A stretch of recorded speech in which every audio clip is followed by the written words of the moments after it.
चाहिँ हामी मिस्टारको 1 टनको AC installation गर्न गइरहेको छौँ। यहाँ भाइहरू पनि पुरा तम तयार भएर बसिरहेछन् है। ल अब हामी इन्स्टलेसन गर्न यहाँ तारदेखि लिएर पाइप कनेक्सन गर्दैछौँ। ल हामीहरूले यो पाइप लाइन र तार पनि जोडिसकेका छौँ। अब हामी यसलाई र्यापिङ गर्छौँ। राम्रोसँग र्यापिङ टेप बेरेर इन्स्टलेसन गर्छौँ।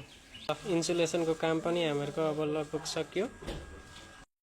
ल इन्सुलेसनको काम पनि भयो। अब यो कसरी मेजर गर्ने, स्ट्यान्ड कसरी राख्ने भन्ने कुरो अब वहाँनेरि ठोक्दाखेरि नाप्नु त पर्यो।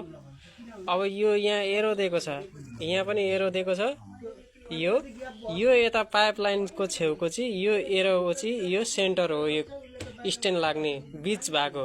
यहाँबाट अब यसको दूरी कति छ यो पाइपको, ठ्याक्कै यो नाप्नु पर्ने हुन्छ। ल यहाँदेखि यहाँ यो बीचदेखि त्यो बीच कति 6.6 होइन।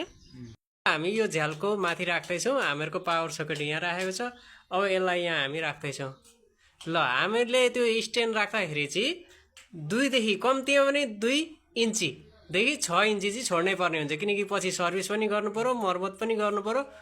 ल यहाँनिर माथि 4 इन्ची छोडेका छौँ। यतापट्टि उता पर भेन्टिलेसन छ। हामीहरूको लाइनको विद्युतको लागि यहाँ एकदम सहज हिसाबको छ। अब यहाँ हामी चिनो लाउँछौँ। हामीहरूको ड्रिलिङ हुँदैछ स्ट्यान्ड राख्ने। ल गऱ्यो 6.6 थियो नि, यो बीच भाग यो हो क्या अहिले, यो अड्किने भाग। यहाँबाट कति 6.6 भनेको छ होइन। 6.6 भनेपछि यहाँ पर्ने छ उयो चिनो लाउने। यहाँनिर हेर्नु है, यी ट्याक्कसँगले यहाँ एउटा धर्को तानिदिइहाल्ने हो। अब यहाँदेखि 6.6 को हो नि त यो हामीहरूको, यसरी तान्ने हो।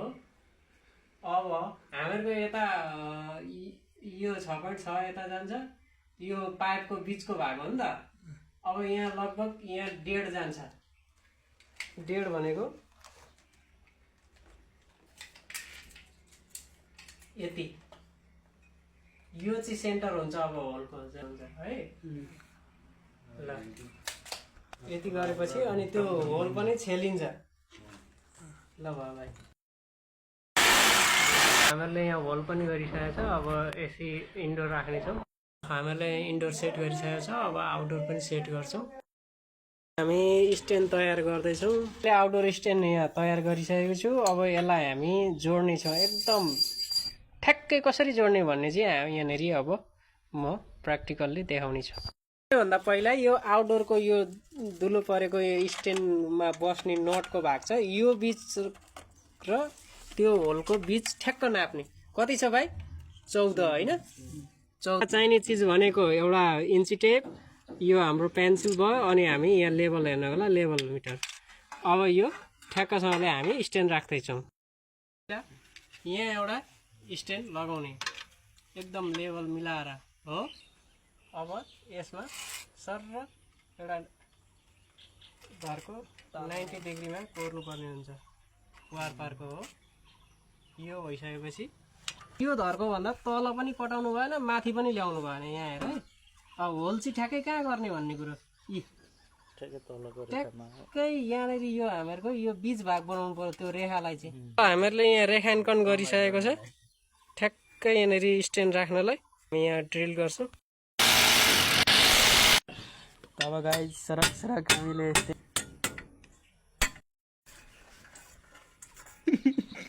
यो चाहिँ पसिना सेकेन्ड हेड आउटडोर। ल हामीहरूले तलबाट पाइप लाइन सर यहाँ ल्याइसकेको छ। अब हामी यो पाइप लाइनलाई कनेक्सन गर्छौँ होइन।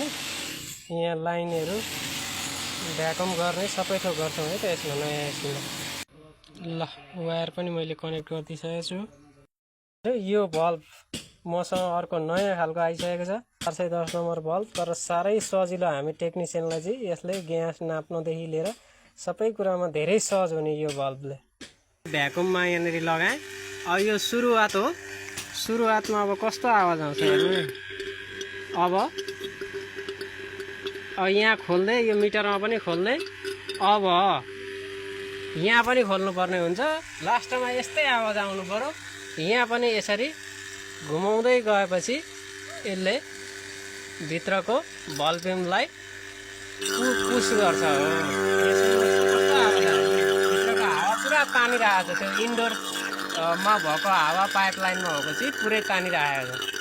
त्योहरू 10-15 मिनट हामीहरूको भइसकेको छ, भ्याकुम पनि भइसकेको छ होइन। यसलाई अब हामी यो पोइन्टलाई यसरी बाहिर, यो बल्बलाई बाहिर घुमाउँछौँ यो देब्रेपट्टि। अब यसलाई खोल्छौँ है त, अनि ग्यास अनलक गर्छौँ।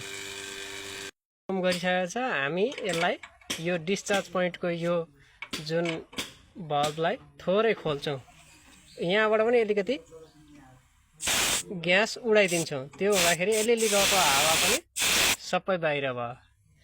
यसलाई अब हामी अनलक गरिदिन्छौँ। यसरी तपाईँहरूले भ्याकुम गरेको एसीमा चाहिँ राम्रो पर्फर्मेन्स आउँछ है त। चिसो कुलिङको पनि राम्रो आउँछ होइन, एकदम राम्रो हुन्छ कुलिङ। यो लङ लास्टिङ पनि हुन्छ, साह्रै राम्रो हुन्छ। ल सबै एसी प्याक भइसकेको छ।